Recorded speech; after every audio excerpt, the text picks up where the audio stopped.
बागियोन कार्दियाल बोआवेंतुरा उजव्या हातांत एक लिखणी घेवन आनी दाव्या हातांत एक कोंकें. तो व्हडलो बरयणार आनी 2 विद्वान आनी शेळ्याच्या मोगान पडलेलो एक बरो गवळी. देवाचें उतर. हांव बरो गवळी आपल्या शेळयां पासत आपलो जीव दिता.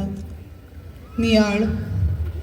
एक बरो गवळी आपल्या शेळयांक नांवान वळखता, ताका तांचो हुस्को आसता.